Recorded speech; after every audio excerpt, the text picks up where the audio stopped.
السلام علیکم ورحمۃ اللہ وبرکاتہ۔ بسم اللہ الرحمن الرحیم۔ روزے کے مسائل۔ صبح صادق سے لے کر غروب آفتاب تک عبادت کی نیت سے کھانے پینے اور نفسانی خواہشات یعنی صحبت سے روکے رہنے کا نام روزہ ہے۔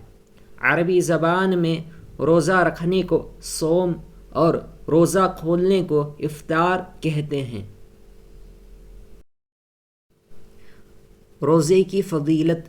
اللہ تعالیٰ کا ارشاد ہے، اے ایمان والو، تم پر روزے فرض کر دیے گئے ہیں جس طرح تم سے پہلے لوگوں پر فرض کیے گئے تھے تاکہ تمہارے اندر تقوی پیدا ہو۔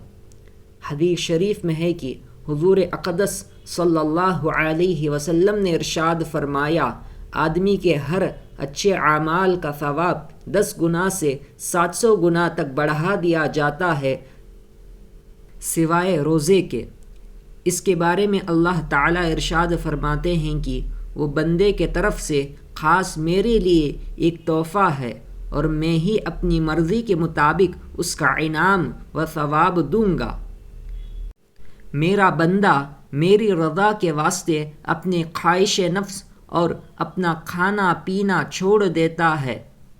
روزے دار کے لیے 2 خوشیاں ہیں، ایک افطار کے وقت اور دوسری اللہ تعالیٰ سے ملاقات کے وقت، اور روزے دار کی منہ کی بدبو اللہ تعالیٰ کے نزدیک مشک کی خوشبو سے بہتر ہے۔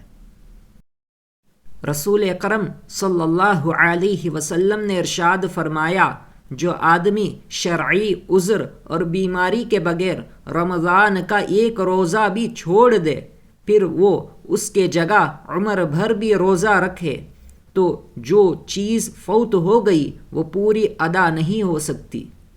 اللہ تعالی ہم سب کو رمضان المبارک کے سارے روزے رکھنے کی توفیق عطا فرمائے، آمین۔